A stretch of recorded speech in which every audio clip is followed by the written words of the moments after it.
Olá, ouvintes e leitores! Sejam muito bem-vindos a mais uma Conversa de Peixe Grande do Ictus Podcast.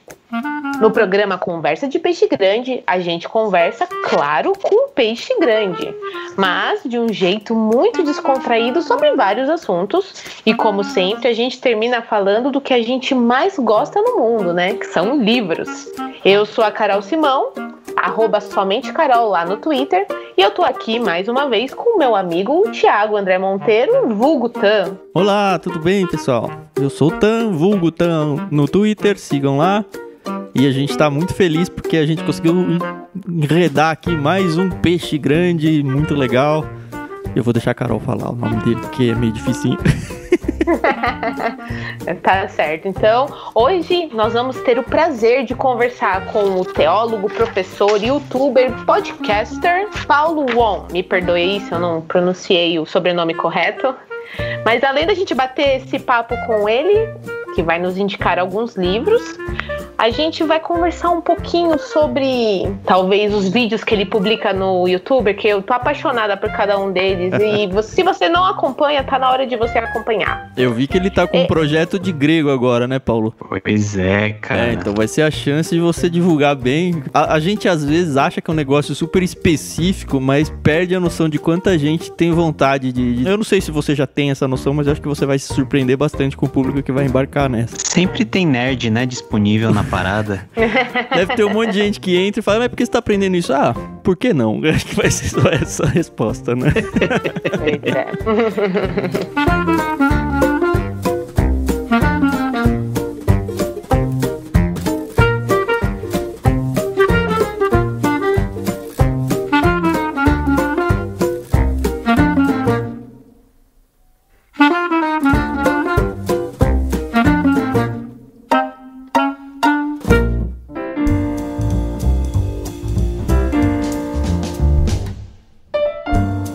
Mas não vamos pular as etapas aqui. Eu acho que o Paulo é Wong. Esse Wong é de que origem, ô Paulo? Eu sou descendente coreano. Mas você é nascido aqui no Brasil, não? Sou brasileiro. Não desisto nunca. Com muito orgulho. Sou brasileiro nato. Então, conta quem é o Paulo por Paulo. O Paulo é um jovem, né, de 36 anos, que entre muitíssimas coisas gosta de ler e aprendeu a ler meio que na marra, né? Daqui a pouco a gente pode até contar a história, mas que por causa da leitura, né, conheceu não somente a Deus, né, não somente a revelação de Deus, mas também conheceu vários mundos em vários lugares. E por meio da leitura a gente conhece a realidade presente em vários lugares, porque uma janela se abre a cada vez que a gente abre um livro, e é um mundo fascinante. E é um prazer muito grande estar aqui com vocês para falar justamente daquilo que eu gosto muito, que são livros. Eu quero pegar só um gancho nessa sua apresentação, Paulo. Você falou que conheceu a Deus através das Escrituras. Isso quer dizer que a sua conversão está ligada à leitura da Bíblia, ou que você foi convertido e a partir daí você foi criando afinidade com Deus através das Escrituras? Eu queria entender um pouquinho isso. Na verdade, o meu processo de conversão é aquele processo que você não sabe muito bem quando que aconteceu, porque eu sou já de família crente, né? Eu sou a 4ª geração de crentes. Minha bisavó, meu avô, meu pai, sou 4ª geração. Então a gente nasceu na igreja, né, fazendo as coisas da igreja. Mas o encontro com a palavra de Deus foi muito importante para que eu pudesse conhecer realmente de verdade, pessoalmente, aquele Jesus e a realidade de Cristo que a gente cresceu a ouvir falando, né? Então, você ter esse encontro pessoal e você chegar às conclusões, não mediado por pessoas, as pessoas são muito importantes, mas você ter aquele encontro mediado pelo próprio Deus, por meio da leitura das Sagradas Escrituras, é algo que é impagável, né? É algo único na vida. E desde muito cedo a gente tinha o hábito de ler as Escrituras. A gente praticava muito fazer cópia da Bíblia, né? Meu avô fazia isso bastante, e a gente copiava a Bíblia à mão. Textos longos, assim? Não, livros, né? O Novo Testamento. Que legal. Que legal. Livros em seguida. Quando você faz isso, você acaba lendo o texto pelo menos 4 vezes. Porque é uma vez para você ler o texto, depois você olha outra vez para copiar, você olha outra vez para ver se você copiou copiou certo e você lê uma quarta vez para ver se está tudo ok. Então, esse processo foi muito importante para que a palavra de Deus não somente fixasse na minha cabeça, mas também tivesse um efeito dentro do meu coração. Pensando na educação formal, é o mesmo princípio de copiar a lousa da professora, né? Cara, eu gostava de fazer isso, né? Os ouvintes podem achar, e pode achar justo, né? Quem já viu os meus vídeos e meu conteúdo sabe que eu sou meio nerd, né? Então eu gostava desse negócio de copiar, de estudar, de ler não muito, mas de exercitar a mão, escrevendo, é algo que eu sempre gostei. E pensar que hoje o mundo tá num copy-paste até da Bíblia, né? Que triste isso, né? Pois é, cara, você sabe que a gente perdeu muito com isso, né? A gente ficou... feio falar isso, mas parece que a gente ficou mais burro, né? As pessoas, práticas que a gente as pessoas hoje trás. Não sabem escrever à mão mais qualquer coisa, assim, elas não tem nem... Não sabem nem acentuar, porque até para acentuar depende do corretor automático, né? Pois é. É verdade, é verdade. Mas, Thiago, antes da gente se aprofundar sobre a vida do Paulo, a gente tem a nossa brincadeira, tá? Que é dicionário, e eu quero, por favor, que você explique pro pessoal como é que ela funciona. É muito improvável que alguém esteja aqui e ainda não saiba como é, mas vamos lá, né? O nosso dicionário é um jeito de deixar a coisa um pouco mais engraçada, um pouco mais dinâmica e, de uma certa forma, trazer um pouco de desafio dentro da nossa conversa, que você já sabe é uma conversa bem informal. Como é que funciona? Cada um dos participantes escolhe uma palavra de uso incomum, mais complicada, e desafia algum outro participante a usar essa palavra dentro do contexto dela ao longo do episódio todo. Se a pessoa não conseguir fazer ou esquecer até o final, ela vai ter que pagar uma prenda que a gente... Peraí, essa parte vocês não me falaram. Então, é algum tipo de mico, pode ser uma oferta missionária pro Clube Ictus, ou pode ser um trava-línguas, alguma coisa por aí, no meio disso. Legal. Enfim, e a gente lembra que essas palavras que vão ser usadas nesse episódio valem como código de cupom de desconto para você adquirir a primeira mensalidade de qualquer um dos planos lá no Clube Ictus. Lembrando que as palavras para o cupom de desconto não usam acento, nem usam cedilha, nem nada do tipo. Então, guarde as palavras, use uma delas, e se você estiver tentando usar e não conseguiu, é porque já tem um episódio novo com palavras novas, então as palavras que vão ser ditas hoje, elas só têm validade de uma semana. Aí você vai ter que procurar um episódio mais novo lá no nosso podcast para usar a palavra da vez. Dito isso, eu vou desafiar a nossa querida Carol com a palavra nesga. Certo, nesga. Muito bem. Vamos ver se eu consigo incluí-la no nosso bate-papo. Eu vou desafiar o nosso convidado, o Paulo, com uma palavra tranquila, essa é tranquila. A palavra irrefragável. Você foi generosa comigo.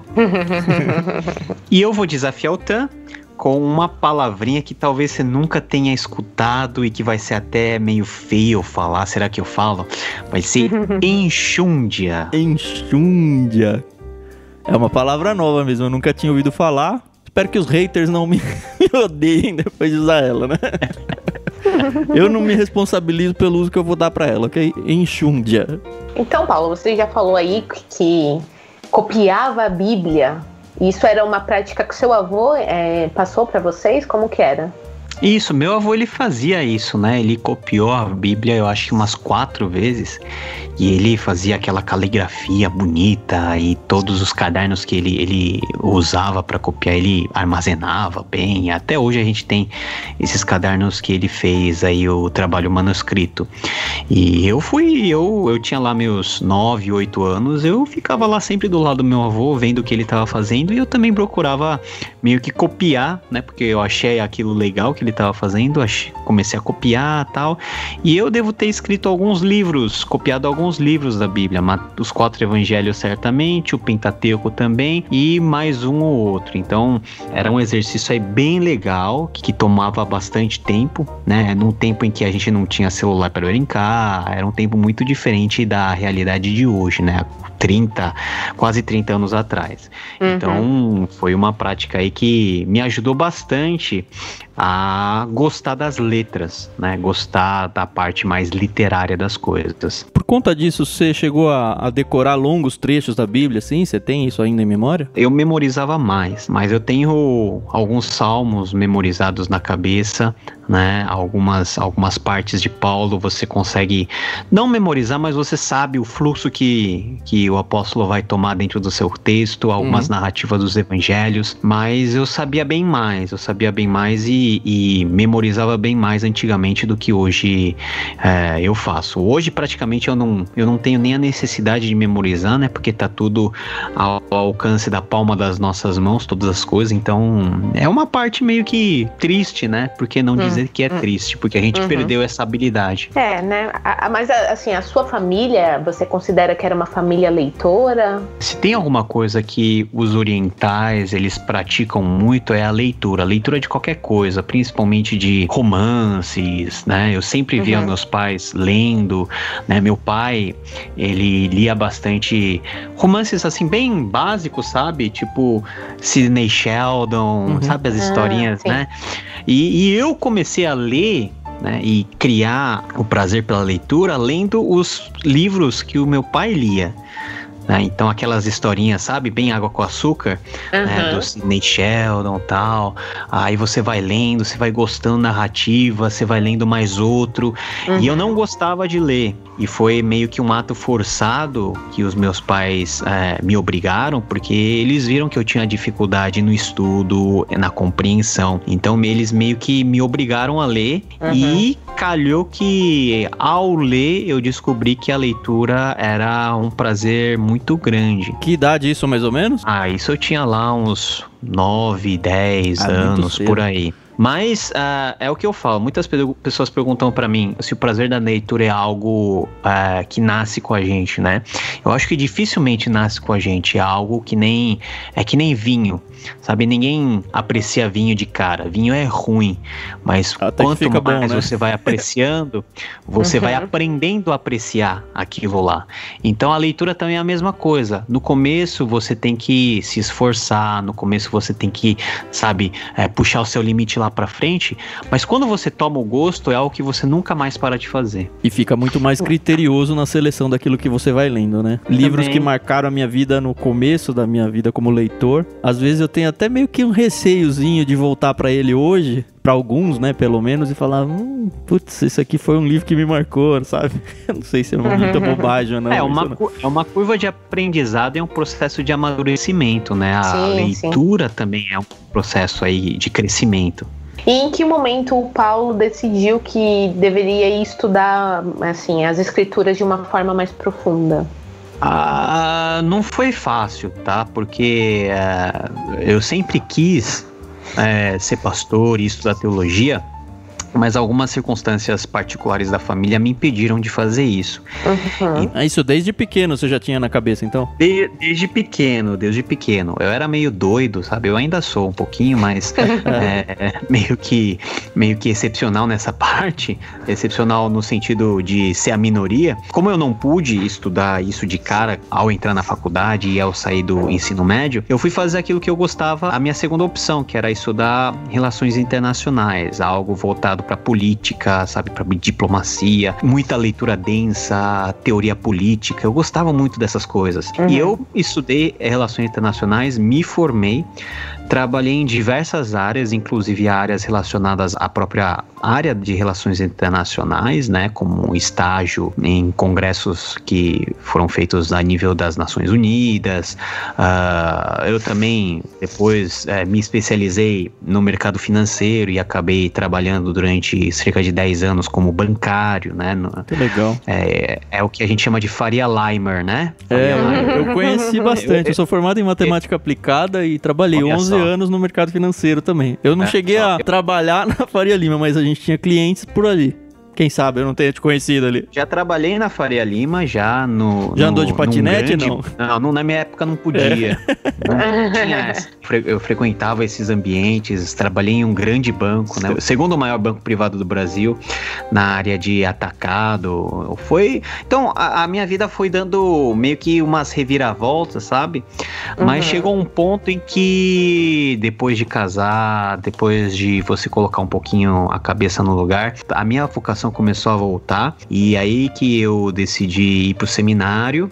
Eu fiz o mestrado em divindade no Seminário Servo de Cristo, e depois de findado o mestrado, que eu fiz aqui, surgiu uma oportunidade de eu fazer um mestrado acadêmico na Universidade de Edimburgo, na Escócia. Então eu levei esposa, 2 filhos, ficamos lá durante 2 anos, e depois de um momento assim ímpar, sabe, incomparável de vivência no exterior, de contato com as fontes mais brilhantes da teologia, principalmente da teologia bíblica, eu voltei para o Brasil, e a partir de então eu tô integralmente aí servindo na obra do Senhor. Como é que foi pra você esse rompimento do mercado secular, vai? Porque assim, eu sei que pra mim, a própria decisão em si de abandonar o mercado financeiro não foi uma decisão fácil. Até porque o mercado financeiro a gente sabe que paga muito bem, né? E eu não sei se no seu contexto de casa, a sua esposa compunha renda com você, mas de qualquer forma você saiu do Brasil, então se compunha, acho que foi pras cucuias junto, né? Foi pras cucuias, e a primeira coisa que doeu bastante foi o bolso, porque minha esposa, ela compunha renda comigo, mas quando a gente foi viajar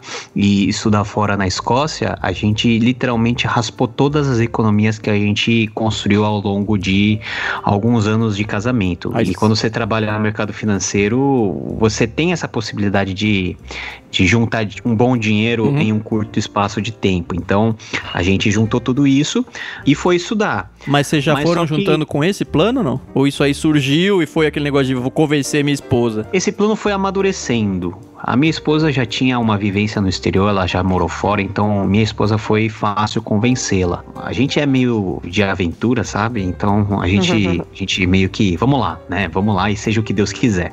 A gente raspou todas as coisas aqui e eu apliquei, né? Eu fiz inscrição aí nos programas de mestrado e eu não tinha muita esperança de ser recebido, porque é aquele negócio, né? Você estuda aqui, é brasileiro, você tá competindo com gente de fora, tal. Aquela síndrome de vira-lata, não? Mas não é, mas a síndrome, ela se revela como algo real quando você vai lá fora e se compara com as pessoas que têm educação, principalmente vindas da Europa e dos Estados Unidos. Você vê que o seu nível de educação, todos os latino-americanos tinham uma educação baixa em relação a quem tá lá, né, em todos os sentidos, porque a nossa matriz educacional não é lá essas coisas, né? Então surgiu, né, abriu-se uma possibilidade de eu fui recebido em 2 universidades, na Universidade de Durham, na Inglaterra, e na Universidade de Edimburgo, na Escócia. As 2 propostas eram irrefragáveis.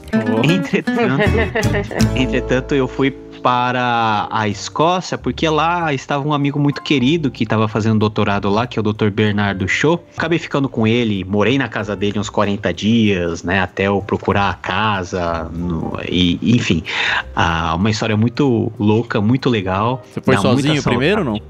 Fui sozinho primeiro, fiquei 6 meses, um semestre inteiro sozinho. Largando os filhos pra trás, que dor no coração.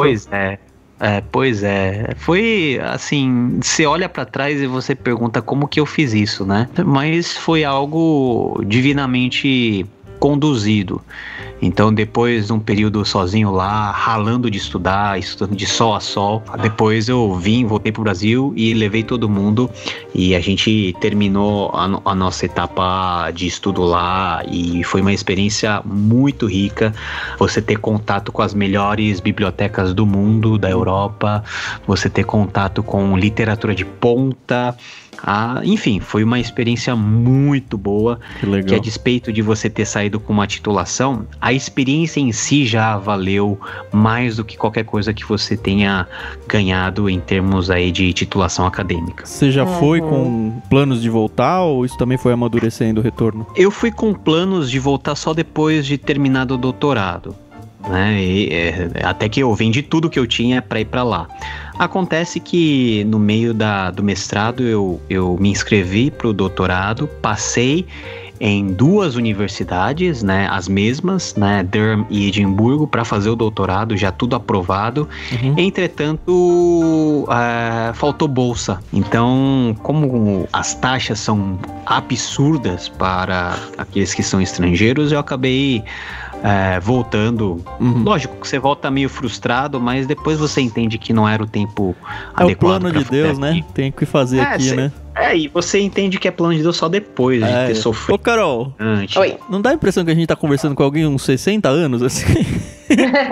Como que coube tanta coisa em tão pouco tempo de vida? É impressionante isso, cara. É verdade. Eu acho muito intenso. É muito impressionante, cara. Parabéns. Eu tenho uma pergunta pra você, Paulo. Você falou que você era nerd, ainda é, né? Mas que você era nerd e a questão do livro lá no começo e tudo mais. Assim, já me vem na minha mente aquele estereótipo padrão, né? A pergunta bem óbvia que eu tenho pra você é se você lutava ou não contra a enxúndia. Eu lutei muito com as minhas enxúndias nasilhargas, né?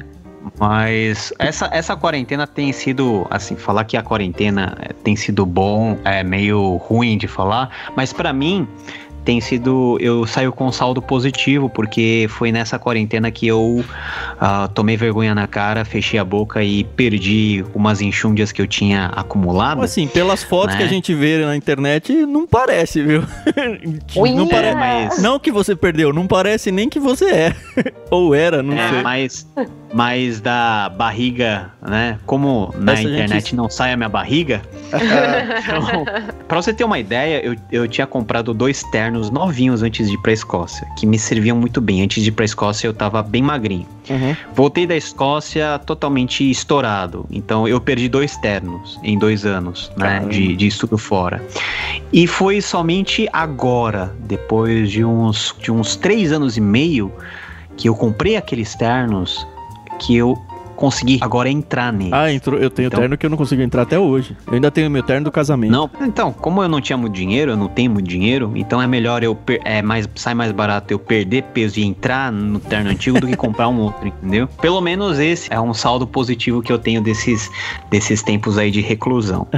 Pois né? E então... é isso, querido ouvinte. A Carol não usou a palavra dela, então...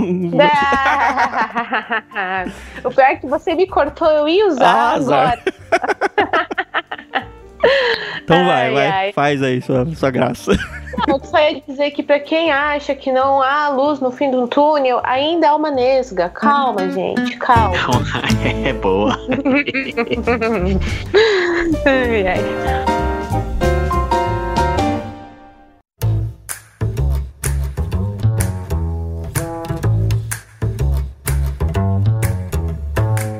Queria propor um assunto que acho que vai ser difícil de retomar depois. Mas eu queria saber um pouco de como surgiu o podcast na sua vida, como que você acabou entrando para esse mundo e como é que funciona isso para você? Eu sou o host do podcast Contexto, tá? Contexto é preposição mesmo, com M e texto, que é um podcast especializado em exegese e hermenêutica bíblica.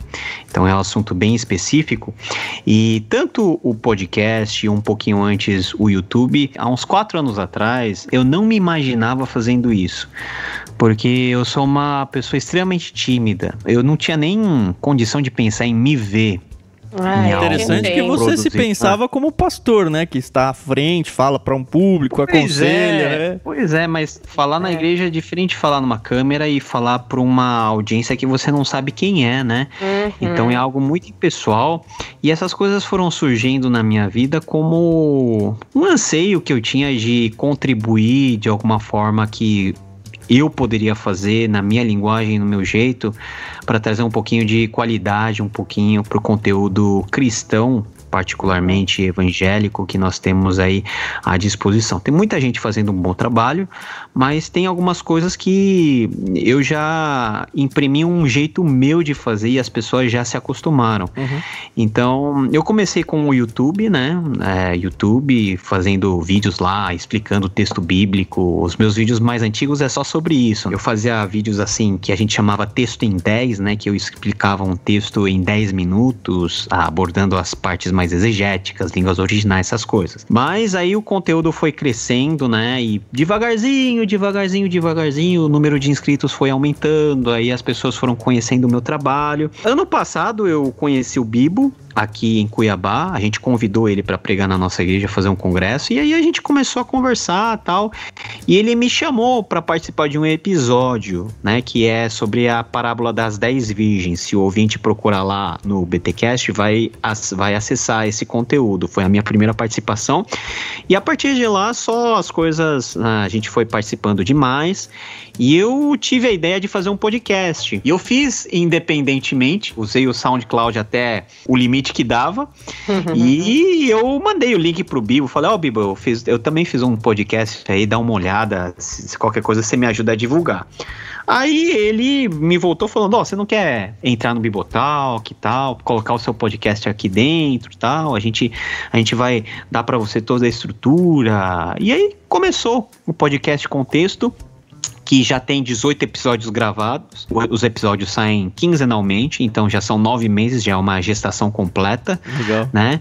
E tem recebido aí avaliação positiva de muitos ouvintes. A gente tem milhares de pessoas que baixam o nosso conteúdo, e isso deixa o nosso coração alegre, né? Porque em alguma coisa a gente está podendo contribuir, especialmente algo diretamente relacionado com a explicação da palavra de Deus e com melhor entendimento e compreensão daquilo que a gente tem na Bíblia Sagrada, né? Você já é perseguido na rua, o pessoal já vem tirar foto com você, esse tipo de coisa ainda não? Cara, é engraçado. Aqui em Cuiabá você acha que não tem ninguém que conhece o seu trabalho, mas teve umas 3 vezes que eu tava lá numa loja, né, dentro do shopping, comprando brinquedo pro meu filho, e a atendente veio assim, bem séria assim, chegou do meu lado, eu pensei que ela até tava fazendo alguma coisa de errado. Ela chegou assim, eu conheço você. Aí você já fica meio que ligado, né? Como assim? Você me conhece? Não, eu conheço o seu trabalho, parabéns e tal. Ela ficou com vergonha. Aí eu, não deu tempo nem de agradecer direito, né? Pelo carinho. Mas é estranho quando acontece, porque a gente fica meio sem chão na hora, assim, né? Imagina que isso vai acontecer, né? Outra vez eu tava no aeroporto esperando a minha esposa chegar de um voo de São Paulo, e veio uma pessoa assim, você não é o Paulo On? Fala assim, sou eu, acho que sou eu. Posso tirar uma foto com você? Mas você tirava. E eu tava todo estrupiado, sabe? Camiseta, assim, bermudão, sabe? Semi-pijama. Falei, pode, né? Acabou tirando uma foto comigo. Sabe lá Deus aonde essa foto foi parar. Deve ter parado em algum lugar na rede, no Instagram de alguém.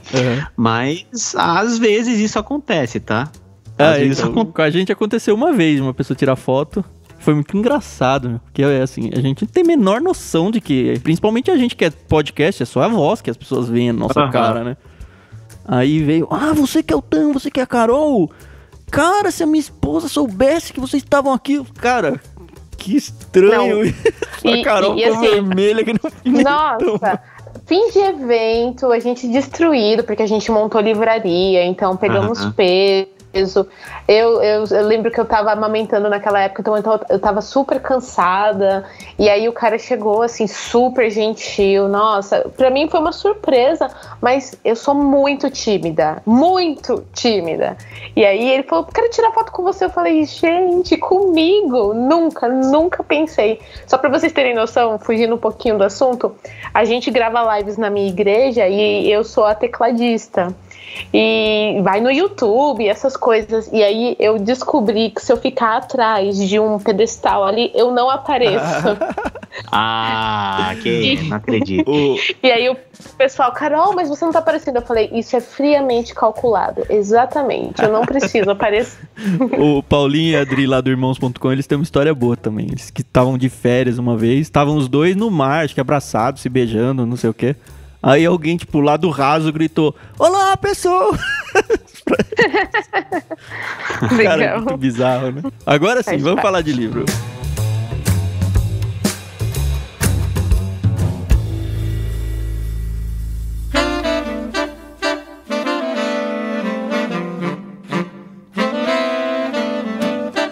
Agora sim! Vamos falar aquilo que chamamos o Paulo e ele gentilmente aceitou. e é sobre literatura, livros, de um modo geral. Ele é um leitor ávido. Você mandou uma lista pra gente e eu já curti demais os livros que você viu, mas eu queria, assim, que você comentasse um pouquinho. Na verdade, eu comecei a ler lá pros meus 10 anos, né, esses romances um pouquinho mais, vamos dizer assim, policiais, né, alguma coisa assim, Sidney Sheldon. Eu gostava muito também de ler aquelas literaturas de adolescência, né? Eu acho que é Pedro Bandeira o nome dele, é Pedro Bandeira, né? Que tinha a série dos Caras, né? É uma série que eu gostava muito de ler, tinha Droga do Amor, tem essas literaturas, sabe, que de adolescente. Aí veio toda a parte de formação para o vestibular, né? Aí você acaba pegando aquela lista da FUVEST, né? FUVEST, pra quem não sabe, é o vestibular da Universidade de São Paulo. A dúvida é se você passou ali traumatizado ou se você curtiu ler aqueles livros na obrigação. Olha, eu não passei na USP, tá? Mas eu curti muito ler. Talvez na minha turma, eu fui um dos únicos que pegou a lista de 10 livros e leu. Sem roubar no resumo, né? Eu li o resumo também, mas eu li o conteúdo, né? Eu lembro vagamente dos livros, tinha Memórias Póstumas de Brás Cubas. Brás Cubas é fantástico, tá bombando agora a tradução, a nova tradução feita em inglês. Mostra bem o lado realista do Machado de Assis. Tem a Farsa de Inês Pereira, Trovadorismo Português. Nós temos aí, tinha Triste Fim de Policarpo Quaresma. Tinha Macunaíma. Então você fazer essa viagem pela literatura portuguesa sempre foi algo que me fascinou. Hoje, depois de muito tempo passados aí do vestibular, você acaba esquecendo muita coisa, né, sobre os gêneros ou sobre os períodos, né, trovadorismo, romantismo, realismo, modernismo, você vai esquecendo muita coisa. Mas o que sobra na sua cabeça é os livros que você leu. São as histórias, né? Eu tava pensando isso essa semana. Eu tô lendo o Érico Veríssimo agora. Pro podcast que vai, também pra quem tá ouvindo, já tem no ar no nosso Ictus aqui. Olhar os lírios do campo do Érico Veríssimo. E assim, eu fui pra ele sem me lembrar de onde ele se encaixava nessa história da literatura aí. E a gente aproveita igual, né? Muito legal. Parece que ele tá escrevendo hoje, mas foi tipo no começo do século passado. Eu gostava dessas leituras todas, independente da época. Eu lembro que eu penei muito pra ler os Lusíadas. E o que caiu no vestibular foi só um canto. Mas eu li o Lusíadas inteiro, naquele português arcaico, século XVI. Não entendendo bulhufas, mas mesmo assim lendo, né? Porque o importante é ler, né? Se você vai entender ou não, aí é outra história. Mas o importante é ler e não se desesperar. Aí você vai lendo, por exemplo, literaturas que me chocaram bastante, né? Essa de Queiroz, aquela parte mais nua e crua da existência da vida. São literaturas que acabam formando um pouquinho você, saindo um pouquinho dos clichês evangélicos, né? Daqui a pouco a gente vai falar de livros aí no mundo da fé, mas esses livros, até mesmo antes de eu ser um leitor de livros, vamos dizer assim, teológicos e de devoção, essas obras fizeram muito parte do meu imaginário. Formaram você até como pessoa. E eu acho que isso é o poder dos clássicos. O Ítalo Calvino, no livro Por que Ler os Clássicos, ele vai falar várias definições daquilo que ele considerava ser um clássico. E um clássico é aquele livro que você não lê, né? Que você relê sempre. É um livro que faz parte da sua genealogia, da sua biografia, faz parte do seu crescimento e que você vai visitando ele várias vezes ao longo da vida e você vai se enxergando lá dentro, ou aquilo vai trazendo coisas a acrescentar em você. Então, o projeto que vocês têm, eu acho que é um projeto genial, porque os cristãos geralmente têm a impressão de que só literatura, vamos dizer assim, religiosa e cristã é algo que edifica. Mas a graça, que é a graça comum de Deus, está sobre toda a criação e sobre toda a composição artística. É lógico que a gente tem que ter olhos para ler e cabeça para entender certas coisas, mas a arte, tal como ela é um meio também de nós contemplarmos um pouquinho da soberania e da grandeza de Deus. Ainda que sejam incrédulos que tenham escrito, ainda que sejam ateus que tenham composto, mas você vê que eles têm um senso de estética, eles têm um senso muito legal, que às vezes muito melhor do que os cristãos escrevendo, né? claro de narrativa, de estruturas, de formas de comunicação que nós, como cristãos, temos que olhar, temos que aprender e temos que saber reconhecer que eles têm muito mérito e que em muitas coisas nós temos que parar, ouvi-los e contemplar a graça de Deus que se desenha nas artes que são feitas de forma geral e particularmente no mundo da literatura. É tão bom ouvir esse tipo de discurso, Paulo, porque a gente às vezes recebe uns feedbacks estranhos de gente que não entende isso e dá uma tristezinha assim no coração pensar que tem gente que realmente não entende isso, sabe? A educação a gente sabe, assim, a gente não duvida do que nós nos propomos a fazer. Mas assim, quando a gente vê um peixe grande, cara, pra mim, pelo menos pra mim, é muito óbvio que foi muito acertado o convite de fazer você um peixe grande. Quando a gente vê alguém falando isso sem ser instigado a fazer, assim, dá um quentinho no coração, viu? Obrigado. Tamo aí pra isso. Bom, e aí, depois dessa literatura assim mais obrigatória, ou que te apresentou o amor pelos livros, o que mais te encantou? Cara, o que eu nem coloquei nas listas, né, mas assim, rememorando, eu gosto muito de ler sobre a história do Brasil. O tipo de gênero literário que eu gosto muito de ler é livro historiográfico, principalmente versando sobre a história do Brasil, e eu gosto muito de ler sobre a história recente do Brasil, né? Mas história mais formal assim, ou coisas mais pontuais? Ou... Historiografia oficial mesmo, a história do Brasil, história política do Brasil, né, história social do Brasil recente, né? Vamos dizer, desde o século XX, né? Eu gosto muito de toda a parte, por exemplo, a biografia em 3 tomos, se não me engano, do Getúlio Vargas, eu li em questão de dias, biografias de sujeitos aí controversos da história, por exemplo, tem uma biografia bem rechonchuda do João Goulart também, que eu gostei muito de ler, ainda que eu não concorde com essa figura em muitos aspectos. Então, o gênero de história, de biografia histórica é algo que eu gosto muito de ler, e vira e mexe é um momento aí que eu tenho para me desintoxicar das literaturas que eu tenho que lidar a nível profissional e a nível também de formação pastoral. Você lê esse tipo de literatura me ajuda muito a descansar a mente. Eu tenho um livro que nem sei se cabe muito no que você falou, mas queria te indicar. Feliz 1958, o ano que não devia terminar. Eu li ele quando eu era adolescente, a capa dele são jovens, o livro usa esse termo, se eu não me engano, transviados, não no sentido pejorativo da coisa, né? Andando de motonetas ainda, aquelas vespas ainda, sabe? Foi muito legal ler. Legal, ler esse livro aí, fica a dica. Deixa eu ver, nem sei quem que edita. É da Record, eu nem sei se tá em catálogo ainda. Mas, cara, é um livro tão gostoso pra esse contexto que você falou. Por isso que eu perguntei se era um negócio mais específico, porque ele foca em um ano da história do Brasil e assim, conta várias coisas. Tem a construção de Brasília nessa época, tem os jovens começando a se rebelar, isso muito antes do movimento hippie, assim, até porque nem foi aqui no Brasil, mas já tem um pouco de rebeldia dos jovens, é muito legal. O autor é Joaquim Ferreira dos Santos. Todos os livros que tem como título um determinado ano são muito interessantes de se ler, né? Tem a série do Laurentino Gomes, né, que ele fala sobre 1822, 1899.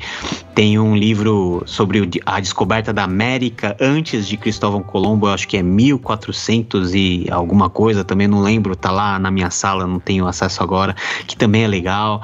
Enfim, 1968, 1984, George Orwell.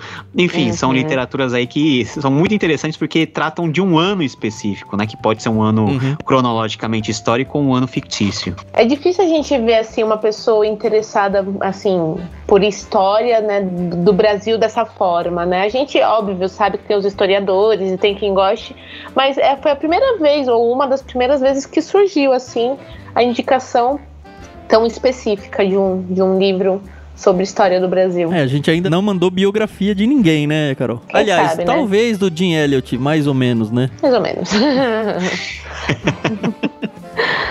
Legal. Mas vamos lá, não vamos fugir.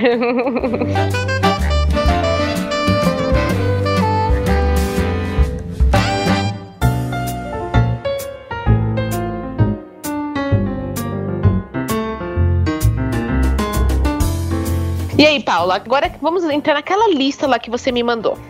Tá Começando com... Na pegada aqui que a gente tá fazendo aí dos livros seculares, eu vou começar pelos seculares e depois eu vou para os mais espirituais, tá? Beleza. Um dos livros que eu acho que todo mundo tem que ler, e que se você não ler, São Pedro vai de alguma maneira barrar sua entrada no céu, e que não é um livro evangélico e nem tão pouco cristão e nem tão pouco judaico, é a literatura homérica, né, de Homero. Putz, eu nunca li. Homero é aquele ser que a gente não sabe se foi uma pessoa histórica ou se é um ser mitológico ou um ser fictício que nasceu lá pelo século VIII, IX a.C. e escreveu de acordo com a lenda, né? Isso daí é muito contestável hoje, mas vamos assumir que ele foi o autor de duas obras que são basilares para a fundação da civilização ocidental, que é a Ilíada e a Odisseia. São essas que você indica pra gente. Eu acho bom.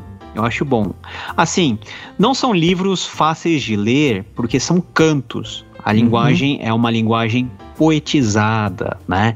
Você leu isso em português, não? Eu já li em português e em inglês. Você achou uma tradução boa? Cara, eu guardei, eu tô na fase de mudança de casa e eu guardei a tradução que eu tenho. Mas a tradução que eu li em inglês é daquela série clássica da Loeb, que é uma série de livros que vem com a versão em grego original e depois na outra página tem a versão traduzida em inglês. Eu suponho que você leia fluente em grego, eu não sei se eu tô sendo... O grego de Homero é um grego arcaico, então é um grego que eu não consigo ler direito. Né? Você identifica algumas palavras, algumas estruturas, mas é um grego muito difícil. Então eu não chego nem aos pés de poder arranhar. Então eu vou mais para a tradução. Mas de qualquer maneira, é uma literatura que você precisa ler para você entender as bases da civilização ocidental, principalmente da matriz greco-romana, mais da grega, mas depois da romana, que é toda a questão de como que as pessoas naquela época entendiam a mitologia, a relação que os deuses tinham com a realidade e a forma que nós chamamos de uma narrativa épica de narrar sobre os grandes heróis, né? De você formar a identidade de uma nação por meio da produção de mitos, de histórias que de alguma maneira iluminam sobre a origem de determinado povo, sobre a missão que determinado povo tem em termos civilizatórios. Então o Homero, que é a figura principal aí do primeiro livro, né, da Odisseia, da Ilíada, que narra aí sobre a história da Guerra de Troia, e depois a Odisseia, né, que é o segundo tomo, são livros aí muito interessantes para você ler. Não é uma literatura fácil, mas é uma literatura aí fundamental, né, fundamental para você entender o que é a civilização ocidental no seu nascedouro, né, que é o nascedouro mais grego. Eu tenho uma dificuldade muito grande quando as pessoas me perguntam para eu escolher os melhores. Eu costumo, nessa hora, escolher aqueles que me vêm primeiro na cabeça e o que marcou, aqueles que eu gostei. E eu gosto muito dos Peanuts. Peanuts completo, é isso? Martins Fontes parou de editar, cara. Pois é, cara, eu tenho em inglês, né? É uma série, se não me engano, vai de 2 de outubro de 1950, então no calor aí da Guerra da Coreia. Sim, eu tô olhando pra ela agora, eu tenho a coleção de 50 até 62, mas aí eu parei de comprar e não acho mais, desgraça. Oficialmente vai até o ano 2000 as tiras, né? Caramba. Mas é muito interessante como que o Schulz, né, o Charles Schulz, que era cristão, ele colocava de uma forma cômica, mas de alguma maneira a refletir todos os dramas que as pessoas estavam vivendo em determinado tempo histórico. Então, se você, por exemplo, lê os Peanuts na década de 50, pelo menos no início, né, nos primeiros, você vê que a Guerra da Coreia está lá, presente de alguma maneira, onde dezenas de milhares de americanos deram a sua vida em território estrangeiro, lutando aí por aquele conceito de liberdade que eles tinham. E isso se reflete em muitas tiras ao longo da história, e eu acho que a charge, o gênero dos quadrinhos, dessas tiras de jornal, que é algo que a gente perdeu muito nesses últimos tempos, é a representação pictórica, vamos dizer assim, mais sintética do resumo do momento. do resumo histórico do momento. Então, a gente ainda tem, fala... a gente tem gente fazendo isso hoje na internet. São as tirinhas. Eu conheço pelo menos 2, a Mentirinhas do Fábio Koala, que inclusive já figurou aqui no Clube Ictus. O Will Leite faz isso e é assim, são tirinhas da vida cotidiana que acho que até despretensiosamente elas vão pontuando a história ao longo do tempo, né? Isso. E não tem crítica mais, vamos dizer assim, inteligente e severa para um político do que ter a sua face pintada por um chargista. Isso daí é claro a acontecer e é uma forma de comunicação muito poderoso. Então é uma série que eu gosto muito. Vira e mexe eu pego um daqueles volumes e sento pra ler e você se perde, né? Além de todos os dramas, né, dos personagens, que de alguma medida tem cada um uma característica muito diferente que você acaba se identificando com um. Eu me identifico muito com o Minduim, que é o principal, né, fora o Snoopy. O Snoopy, na verdade, não é o principal. Pra quem não sabe, o Snoopy é um Beagle, né, é um cachorro da raça Beagle, mas é chato.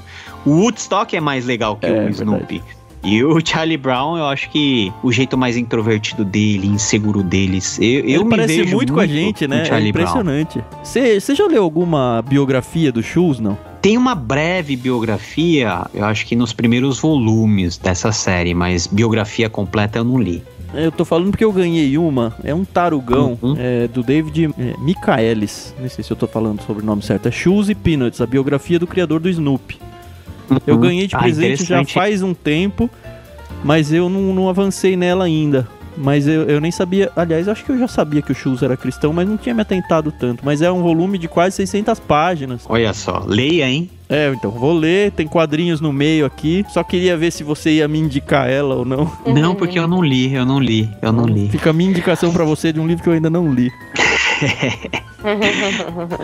Prosseguindo aí na lista, né, aí eu fui muito aleatório, eu tinha colocado, a gente falou do Machado de Assis, mas eu acho que o Machado de Assis, até nessa onda em que ele está sendo redescoberto lá fora, é um autor brasileiro, negro, que deve ser lido, deve ser analisado, tem muita psicologia dentro das obras do Machado de Assis, né? Metade com uma linguagem mais romantista, outra metade mais realista, enfim. O Machado de Assis é um gênio da raça, né? É um gênio em termos literários e é muito gostoso ler, é muito gostoso. Se a gente tivesse que escolher um dele para colocar no clube, qual que é o supra-sumo? Memórias Póstumas, é o que eu mais gosto. É o mais famoso e é o que eu acho que representa muito bem o Machado de Assis. Depois do Machado, né, e indo para outro tipo de série, tipo de gênero que eu gosto de ler, é a coleção da Ditadura do Hélio Gaspari. Eu li quando ainda ele era publicado pela Companhia das Letras. Depois passou para outra editora, mas são 4 volumes, se não me engano, e falam um pouquinho do drama que o Brasil passou nos tempos aí sombrios do regime militar. Então, eu lembro que eu li isso quando eu tinha menos de 20 anos e às vezes eu não queria ler porque me vinha na minha memória, no meu imaginário, cenas de pessoas sendo torturadas, cenas de pessoas sendo mortas. Tem lá a foto do Vladimir Herzog, né, morto na cela, e aquilo me deixava profundamente perturbado. Esse Vladimir era o cara da USP lá, né? Ele era jornalista e ele foi morto, né?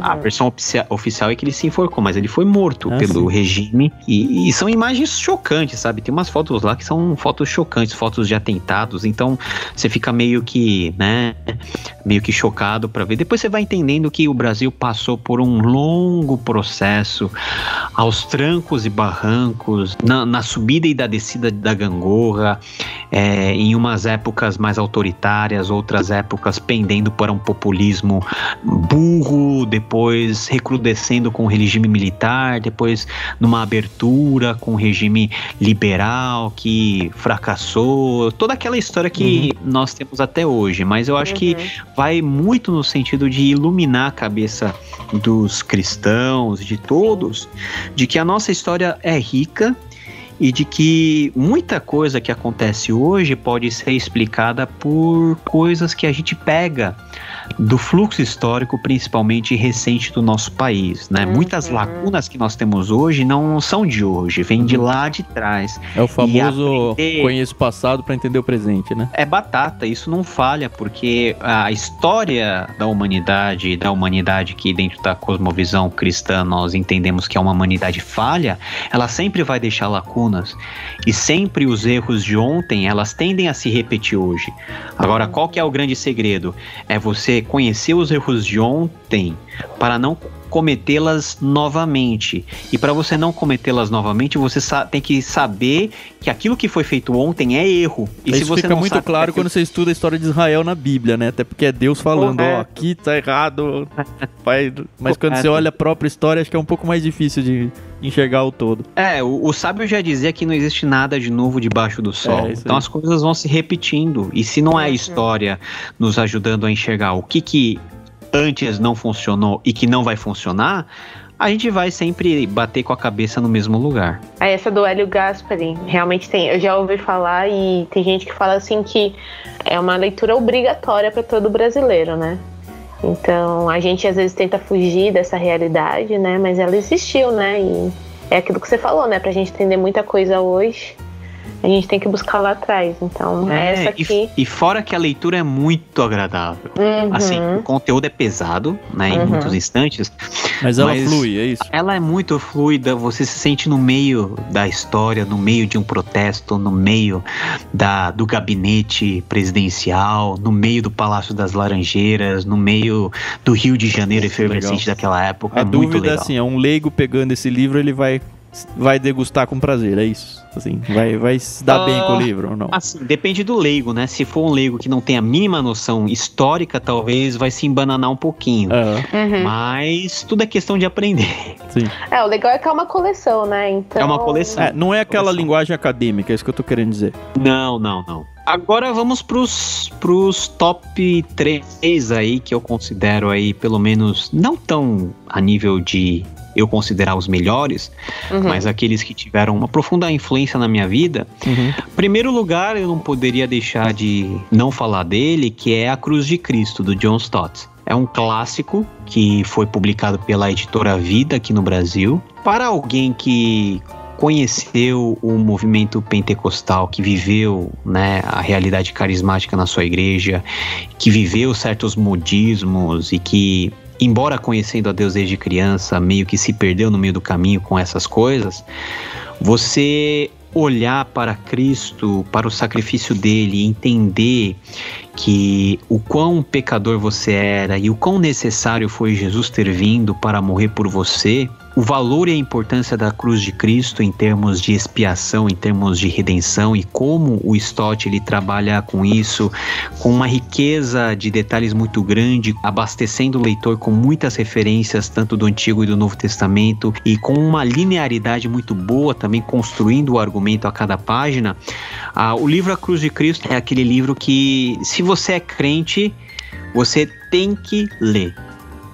Porque se trata daquilo que realmente nos faz cristãos, que é a obra redentora de Cristo na cruz, que não redime apenas indivíduos, mas redime toda a obra que ele criou, né, por meio daquilo que o Filho fez na cruz. Então, não é um livro curto. Na minha versão aqui, que é uma das primeiras versões, ela tem mais de 350 páginas.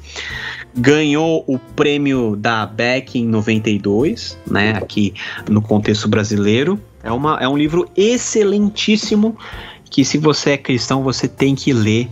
É para hoje isso daí. O outro livro que eu tive contato, vamos dizer assim, de maneira bem tardia, foi o livro do C.S. Lewis. Antes de se chamar Cristianismo Puro e Simples, eu tenho uma edição aqui, publicada pela editora Quadrante, de 1997. Sabe como se chamava essa edição? Mero Cristianismo. Que é o título oficial, né? Que é não no sentido de falar mero no sentido comum e frugal, né? Mas mero no sentido de básico, simples, né? Um cristianismo básico.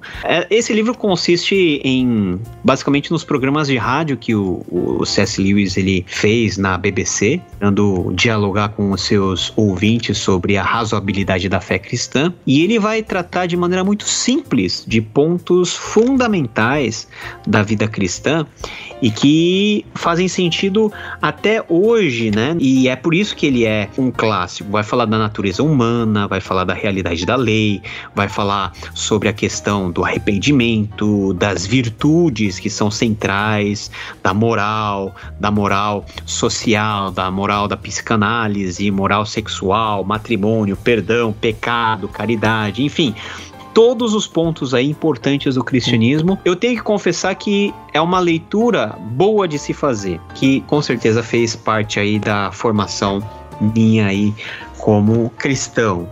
C.S. Lewis, pelo menos, né? C.S. Lewis, no contexto pelo menos americano, é o autor mais citado depois de Paulo. Então você vê que... Eu sou apaixonado por C.S. Lewis. E é interessante assim, esse livro ele é muito bom para um cristão ler, acho que todo cristão tem que ler, mas eu sempre olhei para ele como aquele livro assim, se você tem curiosidade sobre que raios é um cristão, ou que raios o cristianismo defende, e você não é cristão, você vai encontrar a sua resposta perfeita nesse livro. Com certeza. É isso aí, assim, ele atinge um curioso não cristão muito bem. Com certeza, com certeza. A próxima, eu acho que é a última, aí que eu coloquei numa lista de top 7, Confissões de Santo Agostinho. Também é um livro que, se você não ler, São Pedro não vai deixar você entrar. Isso eu já passei já. Vou ter que tirar o Homero da minha lista aqui, mas o Agostinho já foi. É um livro muito profundo, não apenas no sentido do conteúdo, mas que expressa a profundidade existencial de Agostinho de Hipona na sua busca por aquilo que ele sempre quis alcançar. Agostinho é uma pessoa que sempre tinha muita ambição. É interessante que a gente que não conhece Agostinho, as pessoas que não conhecem, pensam naquele cara super beato, super santo. E nesse livro você vê que ele era gente como a gente, tinha seus pecados sexuais, sabe? É um negócio que você fala, não acredito que... Ele teve um filho ilegítimo. Sim. E a ambição dele é algo que você vê como vai sendo transformado. Nesse livro ele abre a alma dele, né? A gente tem um episódio dele no literário, tá muito legal. Se você quiser conhecer aí, ouvinte, procura lá no irmãos.com o literário sobre o Confissões de Agostinho. E uma das coisas que você conclui ao ler esse livro é que às vezes a gente tem uma visão muito errada daquilo que é ambição. Porque ambição, até pela semântica que nós utilizamos dentro da nossa língua, sempre é considerado como algo errado. Mas existe uma ambição transformada por Deus, que é aquela sua gana e aquilo que faz o seu olho brilhar, canalizado para as boas causas, com a finalidade de você alcançar cada vez mais a vontade de Deus. Quando o Agostinho ele começa a sua vida, ele quer fama, poder, dinheiro, mulheres. E você vê no final da vida de Agostinho, Agostinho mantém esse fogo de ser um homem sedento por alguma coisa, mas ele descobre que aquela fome que ele tinha, aquele vazio existencial que ele tinha, não era preenchível com as coisas desse mundo, mas que só fazia sentido com a presença de Deus, o Deus que sua mãe Mônica tanto orou para que ele conhecesse, e que por meio de uma escalada na vida, né, literalmente por meio de uma jornada muito interessante, ele conseguiu alcançar por meio da pregação de Ambrósio, por meio de todas as experiências que ele teve. Tem até uma música do Sola, baseada aqui no livro 10º, quando ele fala: tarde te amei, beleza tão antiga e nova, tarde te amei. É que ele percebe que ele passou muito tempo batendo cabeça onde ele não devia. E quem não tem a impressão que tá fazendo a mesma coisa? Eu, você, todos nós. E você chegar nessa conclusão já é um ato da graça de Deus. Porque é aquele negócio, antes tarde do que nunca. Esse livro é tão espetacular que, assim, você termina ele e você acha que você leu uma obra de ficção magistral. E, na verdade, é só a vida dele ali, né? E é uma oração que ele faz. É escrito em forma de oração. Ele se dirige a Deus. E ligado aqui com com Confissões, acabou de sair pela Thomas Nelson Brasil, Na Estrada com Agostinho. Eu li em inglês. Quando saiu esse livro, eu já comprei, já li. Uma obra que ajuda muito você a entender Confissões e como você também faz parte dessa jornada. Por isso que é Na Estrada com Agostinho. Então, é como se você estivesse dando carona para Agostinho e Agostinho vai te dando os toques pelas ruelas e pelos lugares que ele passou. E você se enxerga dentro dessa, vamos dizer assim, jornada que nos conduz à salvação derradeira, né? Então, assim, esses são os livros que não são os mais importantes, mas são livros que eu considero com muito carinho, sabe? E que de alguma maneira fizeram parte aí da minha vida ao longo desses poucos anos que a gente tem. E a gente ainda tem muito mais livro por ler, né? Até o dia em que a nossa existência cessar aqui na Terra. Esse J.K. Smith é o mesmo do Você é Aquilo que Ama, né? Que a gente já leu? Isso mesmo. Ô Paulo, muito obrigada. Realmente é muito gostoso a gente entrar na biblioteca dos peixes grandes e sair daí com tesourinhos, né? Nossa, é impagável. É muito aquele slogan que a gente usava antes, né, Carol? De subir no ombro dos gigantes. Exato. Cara, muito bom.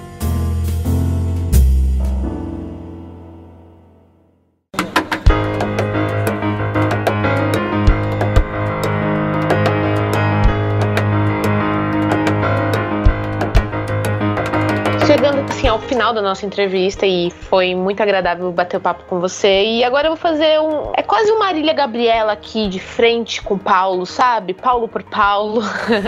Vão ser umas perguntas mais... Isso, isso. A gente precisa achar um nome bom pra esse quadro aí, Carol. Precisamos, porque a gente faz sempre, desde o início e... são perguntas mais curtas com respostas mais curtas. Não precisa, assim... Se quiser, pode dar uma justificativa, mas não precisa, beleza? Então vamos lá. Livro físico ou digital? Físico. Olha que beleza, é impressionante, né? O pessoal fala, o livro vai morrer, vai nada. Não vai morrer nada, se depender de mim não morre não. De nós. Uma pergunta B aí nesse meio. Como é que foi viajar pra mudar de país e deixar a biblioteca pra trás? Ou não sei, você levou junto, não vai saber. Não levei, porque eu já tava levando 2 filhos, levar livros é sacanagem, né? Mas o meu consolo é que eu formei uma biblioteca lá e trouxe tudo que eu podia trazer. Ai, que beleza.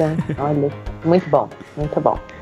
Paulo, tem alguma meta de leitura? Meta de leitura em termos de quantidade? Se você se organiza a ponto de, vou ler X por mês, X páginas, eu sei lá, alguma coisa que te impulsiona. Não, eu sou desorganizado em termos de contagem. Eu leio em média 5 ou até 10 livros ao mesmo tempo. Uau! Né? Mas a minha meta é fechar 2020 com um número assim de 70 livros lidos. Gosta de leitura dinâmica? Eu nem sei o que é isso direito. Eu leio do meu jeito. É isso aí. Eu acho que a gente tem que tirar dessa pergunta, porque ninguém gosta, né? Não, mas é bom porque eu odeio leitura dinâmica. É sempre bom ouvir gente falando contra. Você costuma abandonar livros que não curte ou não? Eu tenho que ler esse livro até o final porque eu tenho que fazer um check na minha lista. Não, eu abandono e considero lido. Ainda rouba. Poxa, eu faço a mesma coisa. Mas eu nunca tinha falado isso pra ninguém. Não, eu considero... Se eu passei da metade, eu considero lido. É fácil chegar nos 70 por ano, assim. Mas são poucos os livros que eu faço isso, hein? Você foi um grande peixe grande e eu queria que você, obviamente, tenha as pessoas de influência na sua vida, indicasse pra gente pessoas que você gostaria que também fossem peixes grandes entrevistados por nós. Você fala, cara, esse aqui seria show. Só desenhando pra você qual é o perfil que delimita o que é um peixe grande pra gente, número 1, a pessoa tem que ser cristã, uma pessoa que leva o cristianismo a sério. Não precisa ser nem evangélica, pode ser um padre, alguma coisa assim.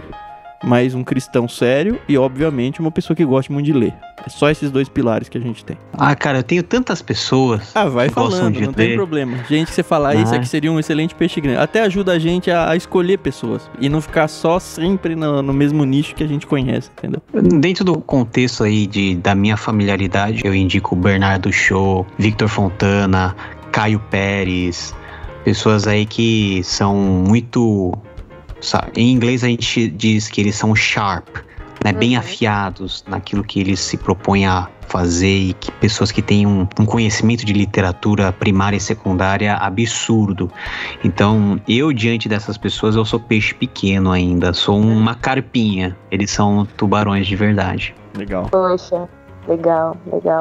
Paulo, foi um prazer tê-lo aqui conosco. Obrigada aí por nos atender em meio a essa situação, essa pandemia que estamos vivendo. Sabemos que a agenda de vocês não costuma ser tão fácil. Foi muito bom bater esse papo com você. Deixa uns recados finais, os seus contatos, se as pessoas quiserem te seguir, a sua principal rede social e enfim, onde consegue acompanhar melhor o seu ministério aí. E você não falou da sua igreja, né? Também é uma oportunidade, né? Primeiramente, queria agradecer por essa conversa muito legal. É sempre legal conversar de livro. E essas oportunidades têm sido um refrigério, né? Nesses tempos tão difíceis que a gente tem passado.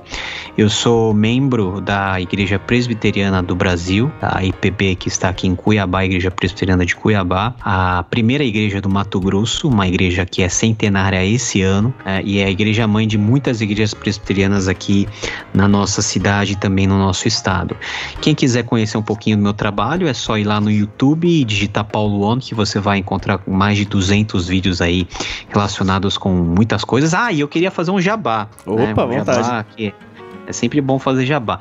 Eu comecei no meu canal uma série de vídeos chamada Lectio Profana.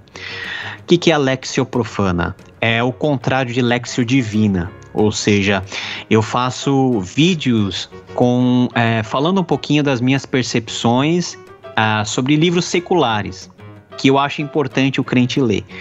Não porque, assim, crente ou qualquer um, seja porque eu gostei do livro ou seja porque é um livro que eu considero como um clássico. Eu comecei a falar de um livrinho escrito pelo Mark Lilla, Os Progressistas de Ontem e os do Amanhã, né? Tá lá disponível no meu canal. O próximo que vai sair essa semana que nós estamos gravando vai ser uma avaliação aí minha sobre o livro O Príncipe, do Nicolau Maquiavel. Legal. A gente tem várias obras clássicas que estão aí no pipeline, Platão, né?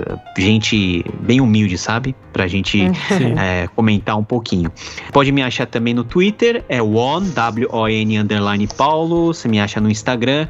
E eu convido você a visitar o meu canal e acessar os conteúdos que a gente tem preparado com muito carinho para edificar e para equipar o povo de Deus aqui no Brasil com a palavra de Deus. E não se esqueça de acessar aí o podcast Contexto, o seu podcast de exegese bíblica. Legal. E se você tá ouvindo aqui, tá triste porque tá acabando, você pode continuar participando desse podcast, interagir com essa conversa gostosa que a gente teve.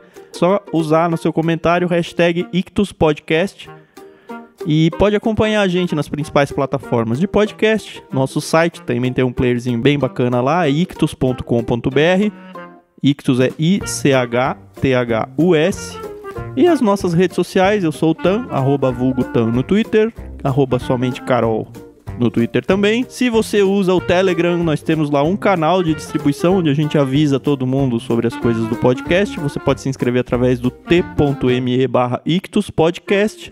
Se você quer participar de um grupo de discussão, não somente receber os avisos, também no Telegram, t.me/ouvintes. E finalmente ajuda a gente a crescer, seja divulgando, seja consumindo tudo que você for comprar na Amazon, partindo do nosso link ictus.com.br/Amazon.